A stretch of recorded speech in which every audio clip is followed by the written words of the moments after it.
Hello, welcome back. This is Leviticus chapter 16, and this is where we get the Day of Atonement. It's also called Yom Kippur, uh, which is the most holy day among Jews. It is a day of fasting from food, sex, work, everything. It's Shabbaton, the Sabbath, Shabbaton. I'm probably saying that wrong, but uh, what's it called? The Sabbath of Sabbath, Shabbat, Shabbaton, a Sabbath of solemn rest. So it is the most sacred day. They don't do really much of anything on that day. So it is a really big deal in the Jewish faith, and it's usually the night before is spent in prayer and as a congregation in a lot of synagogues. Um, this is also one of the reasons I talk about how we don't attend prayer night. We don't do a lot of those things because we just kind of throw prayers out there. This is a day of atonement that they search themselves.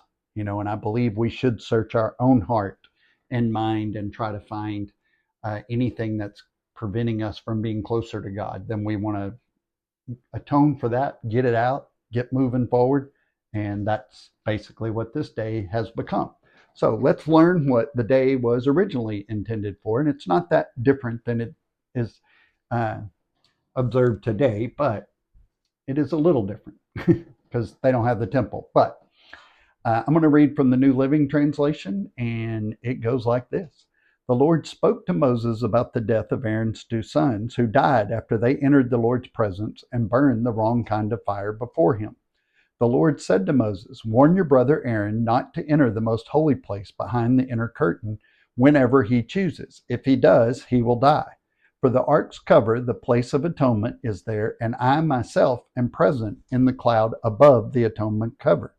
So when Aaron enters the sanctuary area, he must follow these instructions fully. He must bring a young bull for a sin offering and a ram for a burnt offering. He must put on his linen tunic and the linen undergarments worn next to his body. He must tie the linen sash around his waist and put the linen turban on his head. These are sacred garments, so he must bathe himself in water before he puts them on. And I will just say that when you think about this is in the desert, and they got to keep all this stuff clean. So it's a really difficult thing to go through this process. Uh, Aaron must take from the community of Israel 2 male goats for a sin offering and a ram for a burnt offering. Aaron will present his own bull as a sin offering to purify himself and his family, making them right before the Lord. Then he must take the 2 male goats and present them to the Lord at the entrance of the tabernacle. He is to cast sacred lots to determine which goat will be reserved as an offering to the Lord and which will carry the sins of the people to the wilderness of Azel. Aaron will then present as a sin offering the goat chosen by lot for the Lord. The other goat, the scapegoat, chosen by lot to be sent away, will be kept alive, standing before the Lord. When it is sent away to Azel in the wilderness, the people will be purified and made right with the Lord. Do you ever wonder where scapegoat comes from? This is it. Leviticus chapter 16. Aaron will present his own bull as a sin offering to purify himself and his family, making them right with the Lord. After he has slaughtered the bull as a sin offering, he will fill an incense burner with burning coals from the altar that stands before the Lord. Then he will take 2 handfuls of fragrant powdered incense and carry the burner and the incense behind the inner curtain.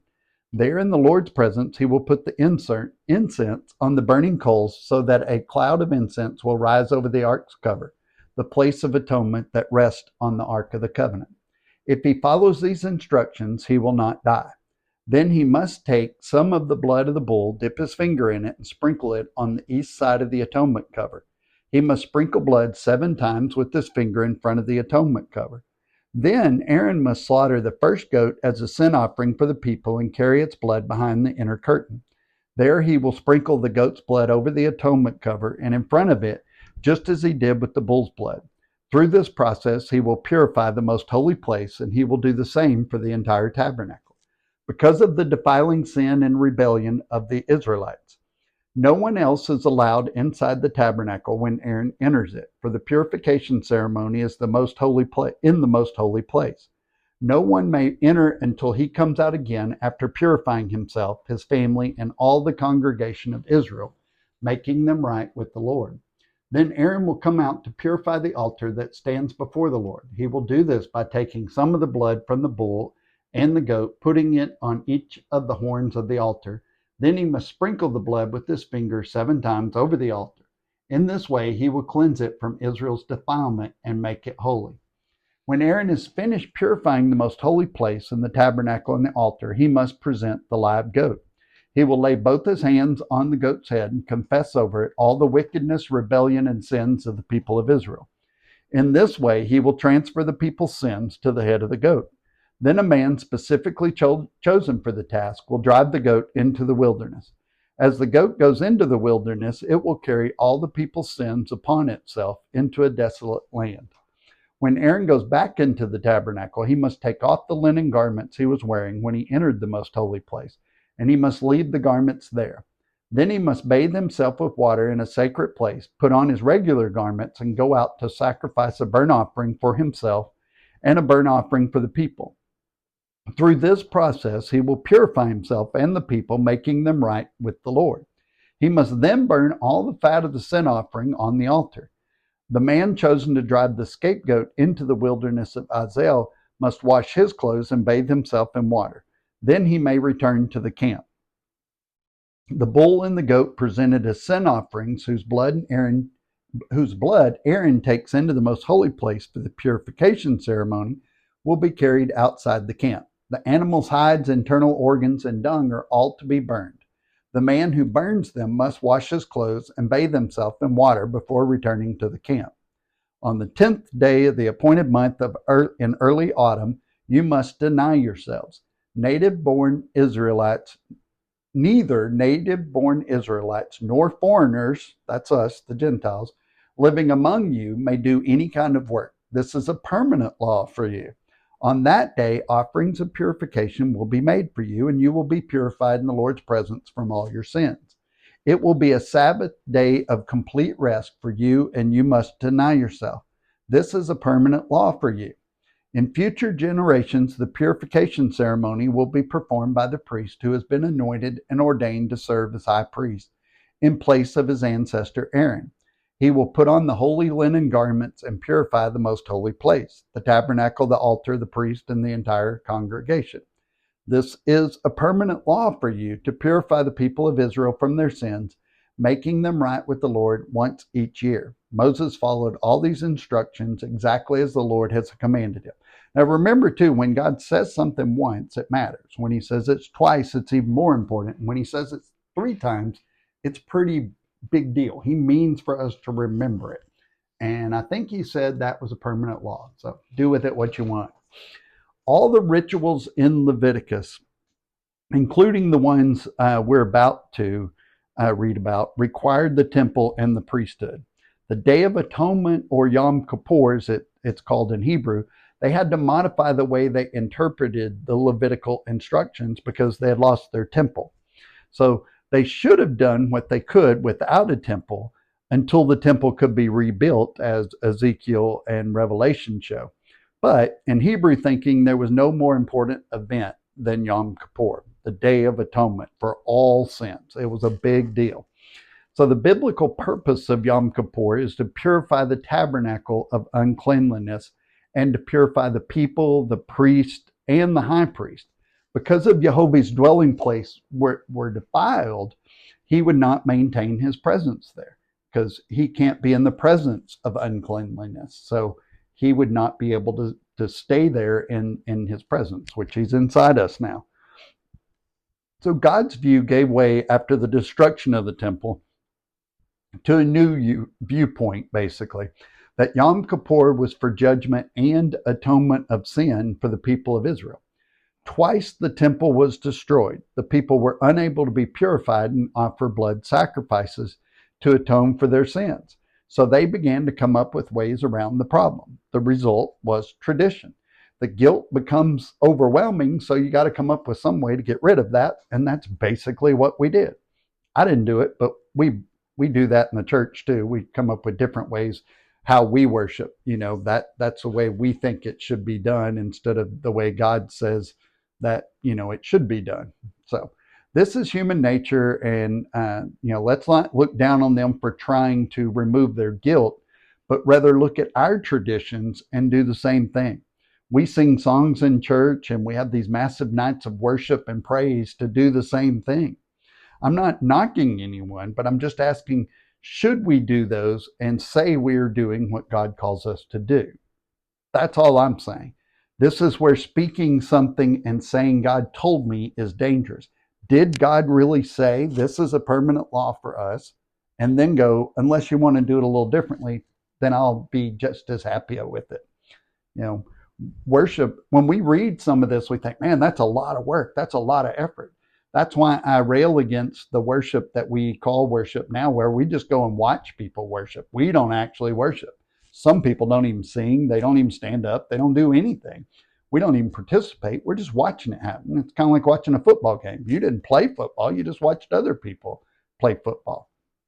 So how would the tabernacle become defiled? Well, a priest not properly performing his duties, but being unaware of his error, or unclean food in the courtyard, or someone dying in the tabernacle grounds, or by someone who touched someone who died entering the tabernacle grounds. There's a number of different ways this could happen. God makes it clear just how dangerous of a job the high priest has, too. It is not to be taken lightly or just customized the way we want to do it. Common priests entered the outer chamber of the holy sanctuary, a chamber called the holy place. The expensive outfit made it clear that the high priest was the holiest man in all of Israel. But when standing in Jehovah's presence, the plain white clothing symbolized the low status that even the holiest man on earth bore in comparison to God of the universe. So that's why he goes and changes in plain clothes, because when you stand in the presence of God, your status doesn't matter. You are the lowest in the room, no matter what happens.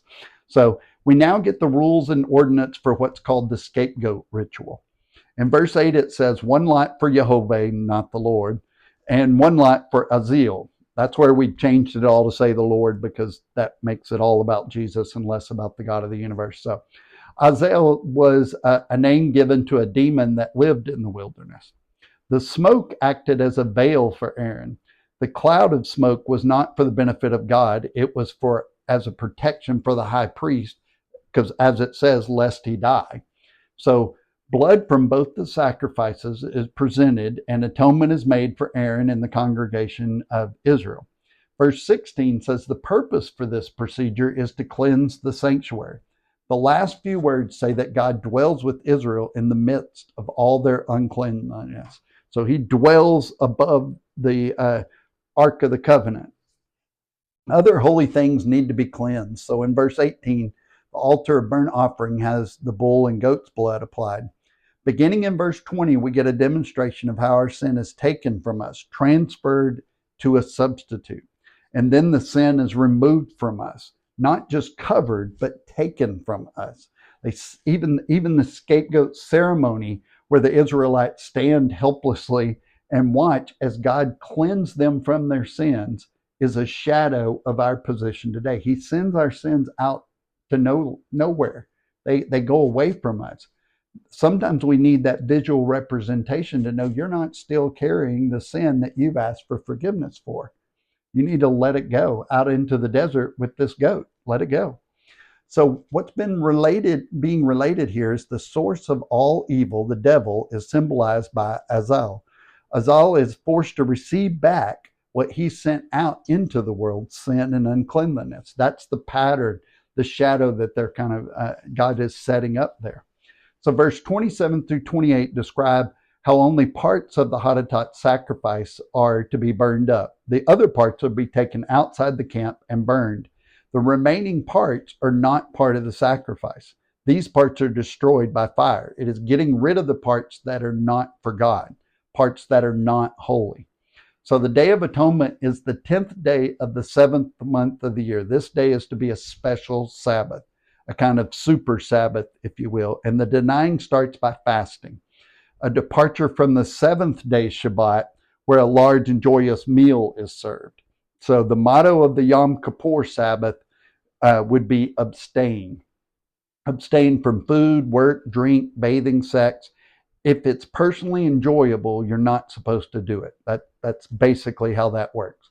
So look at verse 29. Both the citizen and the foreigner living among you, that's us, people who have joined Israel, even slaves who have not joined Israel but are living among Israel, are to observe and benefit from this special Sabbath for Yom Kippur. Verse 34 says this is a permanent regulation for you. Rabbis, not God, but rabbis, decided that on the Day of Atonement, God judges a person for the past year, determines whether that person's name will be in the book of life for the upcoming year, and the judgment is sealed. This is tradition. This is halakha, Jewish custom. The judgment process begins 10 days earlier on Rosh Hashanah, Jewish New Year. For the 10-day period in between Rosh Hashanah and Yom Kippur, a person is supposed to spend time on inner reflection and sincerely repent as a preparation for that day of judgment, which is always a good thing. Because Yom Kippur is so serious, weddings can't even be held during this 10-day period. So let's look at a New Testament passage that explains what Yom Kippur is for and how Yeshua will fulfill it. And that's in Hebrews chapter 9. That says this, that first covenant between God and Israel had regulations for worship and a place of worship here on earth. There are two rooms in that tabernacle. In the first room were a lampstand, a table, and sacred loaves of bread on the table. This room is called the holy place. Then there was a curtain, and behind the curtain was the second room, called the most holy place. In that room were a gold incense altar and a wooden chest called the Ark of the Covenant, which was covered with gold on all sides. Inside the ark were a gold jar containing manna, Aaron's staff that sprouted leaves, and the stone tablets of the covenant. Above the ark were the cherubim of divine glory, whose wings stretched out over the ark's cover, the place of atonement. But we cannot explain these things in detail now. So this is why it matters that we understand Leviticus, because in New Testament times, they didn't go into too much detail because we were supposed to know that. Everyone they were talking to did already know it. So when these things were all in place, the priest regularly entered the first room as they performed their religious duty. But only the high priest ever entered the most holy place, and only once a year, and he offered the blood for his own sins and for the sins of the people who had committed in ignorance, not intentional sins. By these regulations, the Holy Spirit revealed that the entrance to the most holy place was not freely open as long as the tabernacle and the system it represented were still in use. This is an illustration pointing to the present times. For the gifts and sacrifices that the priests offer were not able to cleanse the consciousness of the people who bring them. For that old system deals only with food and drink and various cleansing ceremonies, physical regulations that were in effect only until a better system could be established. So that's one of the reasons that we say, well, the law has been removed because the sacrificial system has been fulfilled. We've said, hey, the law goes out with it.